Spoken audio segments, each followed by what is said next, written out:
L'autre jour, je pars en week-end avec des amis. Forcément, ils me connaissent, ils connaissent mon métier, je suis maraîchère, je fais pousser des légumes. Lors de l'élaboration de menus, sur la petite discussion WhatsApp, je fais un petit rappel amical, les tomates ne sont pas de saison début mai. Pourtant, quand ils reviennent des courses, il y a dans les sacs 2 barquettes de tomates cerises. Une des personnes qui était là en course me regarde, me fait un petit clin d'œil et me dit « On n'a pas pu résister, on a pris des tomates cerises pour l'apéro ». Drama! Bon, au-delà du fait que je sois extrêmement vexée, ça met en lumière un truc que je trouve hyper intéressant et important. Ça fait remonter quelque chose qui m'inspire pour faire cette vidéo.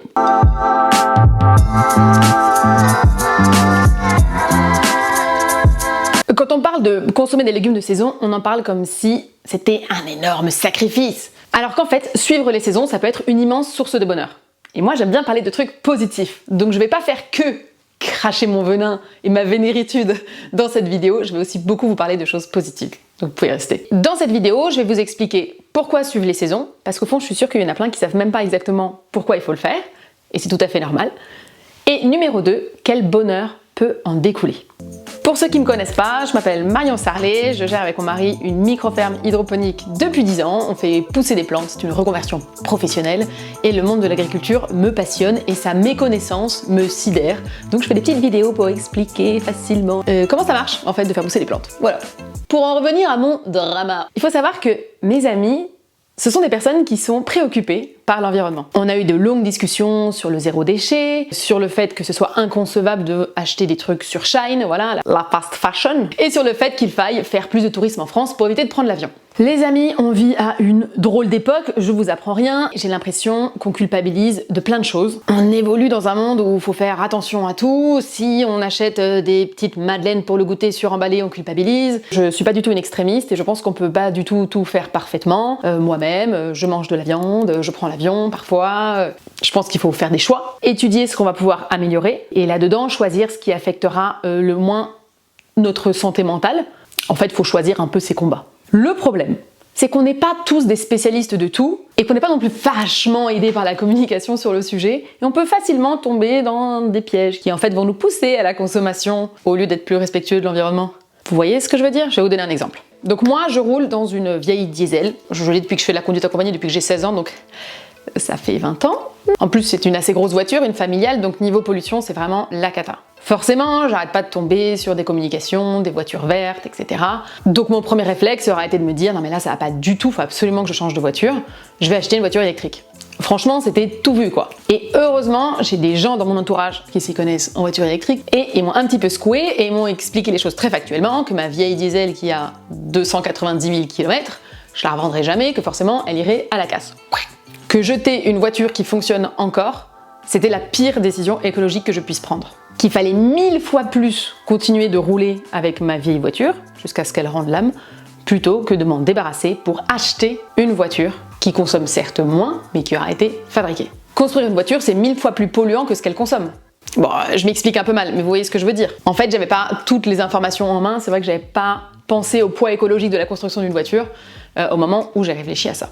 Bon, là, c'est le moment où vous me dites « Marion, il est où le rapport avec les tomates ?» Bon, les amis, je pense que moi, les légumes, les tomates, c'est ma spécialité, c'est mon domaine de compétence. Donc en fait, moi, je suis juste là pour vous apporter ces petites infos-là qui vous permettent de faire des choix en connaissance de cause. Et moi, je suis pas du tout là pour vous juger, après vous faites ce que vous voulez. Donc les tomates, il faut comprendre cette plante, et il y a plein de gens qui savent pas exactement comment fonctionne une plante de tomate. Alors je vais vous l'expliquer aujourd'hui, breaking news, comment ça marche les tomates.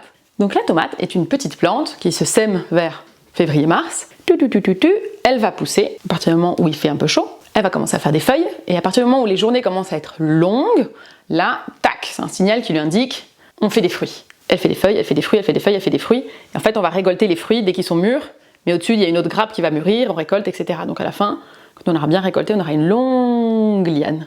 À la fin de la saison, c'est-à-dire à partir du moment où elle va commencer à avoir moins de soleil et moins de chaleur, la tomate, elle a terminé son cycle, elle meurt. On dit que c'est une plante annuelle, ça veut dire qu'elle fait son cycle dans l'année. Toi, tu auras récupéré peut-être des graines dans ton fruit et l'année suivante, tu vas ressemer. C'est assez difficile de se rendre compte à quel point ça peut être grand, donc je vous mets une petite vidéo que j'avais filmée pour Instagram ou TikTok qui montre du coup un peu la taille d'une tomate en fin de saison. Comme ça, vous vous rendez un peu compte. Bon, voilà à peu près comment ça pousse un plant de tomate. Maintenant, il y a plein de façons de les faire pousser. On peut les faire pousser en terre, on peut aussi les faire pousser en hydroponie dans l'eau. En terre, on peut les faire dehors ou sous serre. en hydroponie, c'est exactement la même chose. On peut les faire dehors, sans serre, ou sous serre. Et dans les deux cas, ces serres, ça peut être des serres froides, c'est-à-dire on met juste une petite serre autour, ou ça peut être ce qu'on appelle des serres chauffées. Donc c'est des serres dans lesquelles il y aura du chauffage, et généralement quand on met du chauffage, on rajoute tout ce qui va avec, des lumières, de l'injection de CO2, de la ventilation, etc. Tout le petit package pour que ça pousse du feu de Dieu. Les serres, ça permet d'agrandir la saison. Même quand il n'y a pas de chauffage, le fait d'avoir une couverture, que ce soit en plastique ou en verre, ça permet, dès qu'il y a un petit peu de soleil, ça chauffe plus l'espace, et donc ça permet de semer un petit peu plus tôt, d'avoir des récoltes un petit peu plus tôt, et jusqu'à un petit peu plus tard dans l'année. Donc au lieu d'avoir des récoltes entre juillet et septembre, on peut avoir des récoltes entre juin et octobre. En gros, c'est ça. Donc c'est intéressant parce que du coup, on va produire un petit peu plus. Rien que le fait de mettre une serre permet d'avoir plus de récoltes à la fin de l'année. Ça permet aussi d'autres choses, comme par exemple de protéger contre les maladies fongiques, donc c'est les petits champignons qui arrivent souvent avec l'excès d'humidité, donc quand il pleut beaucoup sur les plantes. Le goût dépend énormément de la variété, je vais pas faire une vidéo spéciale sur le goût là, parce que j'en ai déjà fait d'autres sur ma chaîne YouTube, mais le goût est vraiment très associé à la variété qui est choisie. Ce qu'il faut savoir, quand tu achètes une tomate sur la période de leur saison, juin, juillet, août, septembre, octobre, allez novembre, on peut pousser un petit peu, moi j'en ai encore un petit peu dans la serre en novembre, allez, pendant 6 mois, tu peux acheter des tomates. C'est leur saison, régale-toi, pas de culpabilité à avoir, c'est-à-dire qu'à cette période-là, les tomates, elles poussent sous la serre, sans lampe, sans chauffage, tout va bien. Quand tu achètes des tomates plus tôt dans l'année, voilà, en décembre, janvier, pour avoir des petites tomates cerises à la période de Noël, tu achètes des tomates soit qui sont produites à l'étranger, soit qui sont produites en France, mais dans ce cas, le prix à payer pour faire pousser ces tomates est très cher. Les tomates, pour pousser en hors saison, elles ont besoin d'énormément de chauffage, d'énormément de lumière, une injection de CO2, une ventilation, la charge électrique est monstrueuse. Sur toute une saison, la moyenne de consommation énergétique d'une serre de tomates, c'est de 290 kWh par mètre carré de culture. Ça ne te parle pas du tout. C'est normal, c'est les kilowattheures, c'est pas sexy. Pour comparer, 290 kWh par mètre carré de culture, dans ma serre, j'ai 1,3 kWh par mètre carré de culture de consommation énergétique.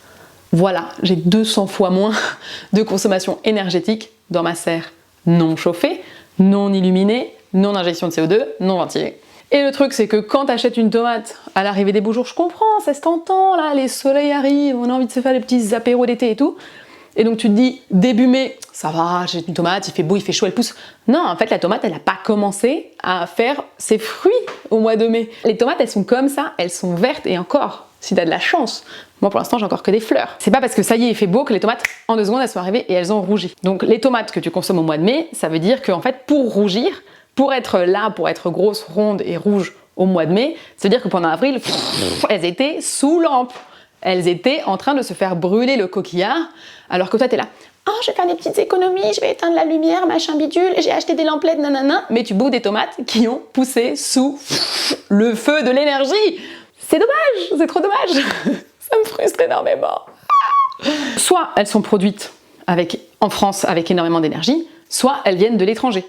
Et donc, c'est exactement comme dans l'industrie de la mode, par exemple. Quand c'est produit à l'étranger, qu'est-ce que ça change au niveau de l'impact énergétique? Peut-être, certes, qu'il y a moins de lumière, moins de chauffage parce qu'on est dans le sud de l'Espagne, mais il y a aussi le coût du transport de malade mental pour acheminer tout ça. Mais il y a aussi les conditions de travail dans ces zones-là, du coup, qui ne sont pas protégées par la loi française, au niveau du respect de l'environnement et au niveau de la protection des travailleurs dans ces exploitations. Il y a eu plein de vidéos sur les exploitations de légumes, de fraises, de tomates du sud de l'Espagne. C'est vraiment pas ouf quoi. On est vraiment sur des trucs assez équivalents à l'industrie de la mode. D'ailleurs, petit aparté, c'est hyper drôle parce que j'avais déjà écrit le script de cette vidéo. Et là, je tombe sur une vidéo de Manon Bril, justement, qui parle de l'industrie textile et qui dit vraiment la même chose que moi je disais sur mes légumes. Allez la voir cette vidéo, je vous la conseille, je mettrai la description ci-dessous. Moi, je suis pas intéressée par la mode du tout, clairement. Mais cette vidéo m'a vraiment passionnée parce que justement, c'est pas du tout culpabilisant, et ça nous apporte des informations. Et puis, c'est Manon Bril, donc forcément, tu te marres un poil, quoi.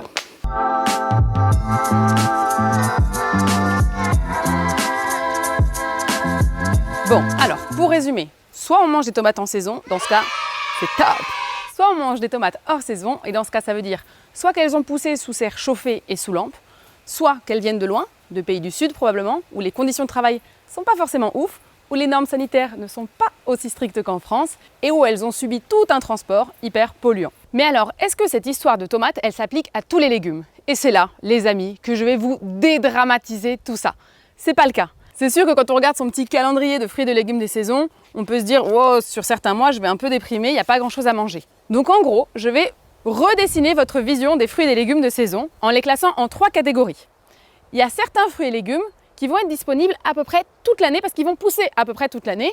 Ça va être le cas par exemple des laitues, on en trouve à peu près à toutes les saisons. Ça va être le cas des champignons, des endives qui poussent en intérieur, etc. Deuxième catégorie, les légumes qui se conservent, non transformés. On appelle ça des légumes de conservation. Ça va être le cas des oignons, de l'ail, des patates, des navets, de la betterave, des carottes, et il y en a beaucoup. Et enfin, troisième catégorie, les légumes qui ne se conservent pas, les fruits et les légumes qu'il faut, dans tous les cas, manger frais. Et là-dedans, on va avoir les tomates, les aubergines, les poivrons, les concombres, les courgettes, etc. Ok? Vous avez à peu près les 3 catégories? Pour cette vidéo, je simplifie beaucoup, mais vous comprenez un peu le concept. Les légumes qui ne se conservent pas, vous voyez bien une tomate, une fraise, vous la récoltez, il n'y a pas moyen de la garder telle qu'elle est, sans la transformer, sans en faire des confitures, des sauces, pendant très longtemps. Même si vous la mettez au frigo, il faudra la manger dans les quelques jours qui suivent sa récolte. Par contre, une plante comme une pomme, un kiwi, une courge, il y a des techniques pour les conserver, même chez vous, pendant plusieurs mois. Je vais prendre l'exemple des pommes parce que ça parle à tout le monde, mais le même cas s'applique à beaucoup d'autres fruits et légumes de conservation. Donc la pomme, en fait, en France, elle se récolte 3 mois dans l'année. Mais vous vous rendez bien compte, quand vous allez en grande surface ou chez votre primeur et que vous achetez des pommes origine France, il y en a toute l'année. Alors comment ça se fait? C'est parce qu'en fait, la pomme, il y a des techniques qui sont assez simples pour la conserver jusqu'à 10 mois, 1 an. Donc aussi bien la pomme que vous mangez là aujourd'hui, elle a été récoltée il y a 6 mois, il y a 8 mois, il y a 10 mois. C'est totalement fou. Et ça, on l'ignore. Pour la conserver, du coup, on les met dans des espèces d'énormes chambres froides industrielles, avec une température qui est basse, avec moins d'oxygène, plus d'azote, etc. Ce qu'on appelle un environnement contrôlé pour qu'elles se gardent très longtemps. Et ça, sur les légumes de conservation, c'est très facile à faire. Bon, alors là, tout de suite, vous allez me dire « Ouais, mais Marion, ta pomme dans son frigo, c'est hyper énergivore, c'est le même drama que les tomates sous serre. » Eh bien, c'est pas vraiment le même drama. Parce que ce qu'il faut s'imaginer, c'est que la tomate sous serre chauffée, on va chauffer toute la plante de tomate. Et pour qu'elle pousse bien, les tomates, il faut qu'elles soient bien aérées, bien séparées les unes des autres. Donc on chauffe une très grande surface pour finalement assez peu de tomates. Tandis que les pommes, quand on les conserve dans le frigo, oui, c'est énergivore, mais en fait, les pommes, elles sont entassées entre elles dans des énormes cagettes. Donc finalement, quand on le ramène à la simple pomme, c'est presque rien. En tout cas, c'est beaucoup moins d'énergie consommée que pour chauffer tout un plant de tomates. Ce que j'essaie de faire ici, c'est de mettre une notion d'échelle, d'essayer de comparer. Quand on mange des produits France hors saison, c'est pas du tout la même chose de manger une tomate France hors saison que de manger une pomme France hors saison. Manger une poire, une carotte, une patate, une courge hors saison, c'est sûr que c'est pas le mieux, mais c'est pas dramatique. Alors que manger un concombre, une tomate, une fraise hors saison, là ouais, c'est dramatique. Je vais vous donner quelques chiffres, je me suis craquée à faire les calculs, alors regardez ça, vous allez voir. Une pomme qu'on va manger en saison, ça représente 17 grammes de CO2 par fruit. Une pomme hors saison, donc qui a été stockée, c'est 61 grammes de CO2 par fruit. Une tomate de saison, 32 grammes de CO2 par tomate, mais une tomate hors saison, c'est 472 grammes de CO2 par tomate. Vous vous rendez compte? Je vous mets quand même le gagnant toute catégorie, vous vous en doutez bien, le pire des aliments à consommer au niveau écologie, c'est la viande de bœuf. Un steak, 12 000 grammes de CO2 pour un petit steak de 100 grammes. Dans cette vidéo, je ne suis pas là pour vous juger, pour vous faire culpabiliser, au contraire, je suis plutôt là pour vous simplifier la vie. Donc pour résumer, on se détend sur les légumes de conservation. C'est pas dramatique si on ne suit pas à la lettre le calendrier, parce que c'est des légumes qui se conservent très bien. Par contre, gros warning sur les plantes suivantes. Les légumes ratatouille, tomates, poivrons, aubergines, courgettes, concombres, les fruits d'été, melons, abricots, pastèques, melons, ça je pense que c'est assez évident, et tout ce qui est fruits rouges qui ne se conservent pas. Si vous voulez vraiment faire une différence au niveau de votre alimentation, c'est là-dessus qu'il faut se concentrer. C'est là que vous aurez un impact le plus fort possible.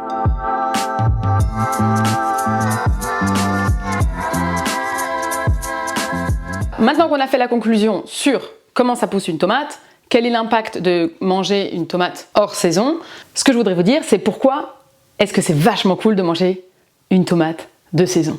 Convaincre les gens par la culpabilité, ça ne sert à rien, ça va, de toute façon on est culpabilisé tout le temps. Non, il faut prendre le truc par le plaisir. Je suis passée par cet apprentissage et j'aimerais tellement vous le partager. Moi, le grand changement, ça a été qu'on vivait du coup à Buenos Aires jusqu'en 2013 et on a démissionné, monté une ferme, déménagé en France, à l'Agro-Lait du Gers, à la campagne.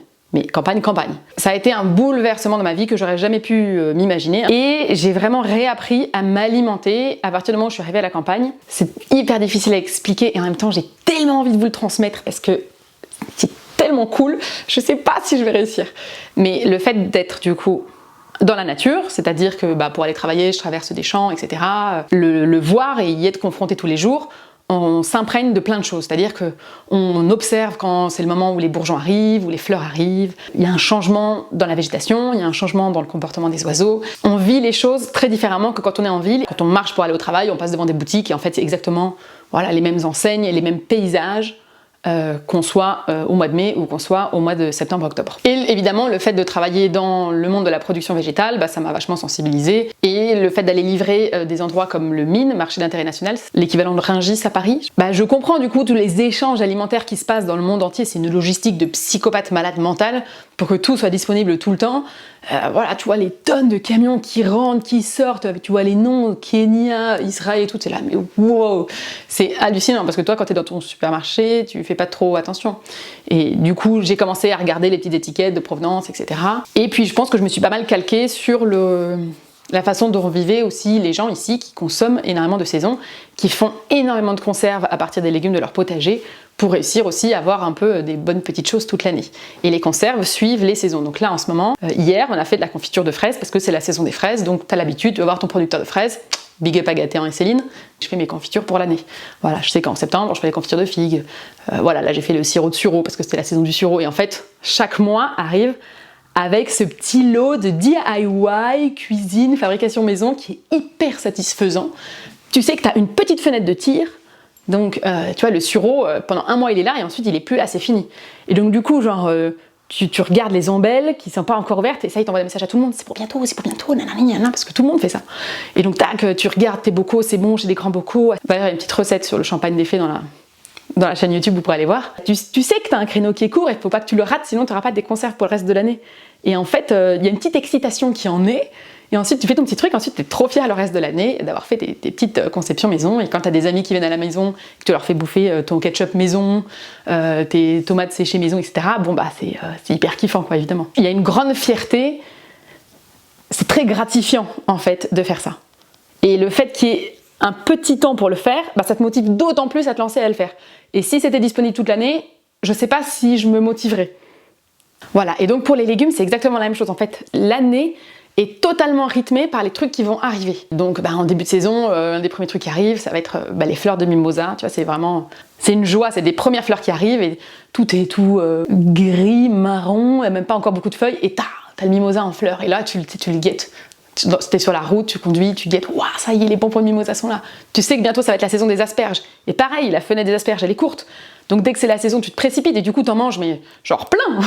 Bon, c'est un peu cher, donc pas non plus des tonnes, mais tu te dis, ok, bon, j'ai essayé d'en manger 4 ou 5 fois avant que ce soit la fin de la saison, tu vois. Donc une fois avec une sauce comme ci, une fois avec une sauce comme ça. Le fait d'être limité fait que tu en profites beaucoup plus, parce que ça amène de la rareté, donc c'est précieux, et donc c'est un moment que tu savoures. Et donc ça va être pareil pour les tomates qu'on attend comme des foufous. Tomates, courgettes, aubergines, poivrons. On attend ça comme des dingues.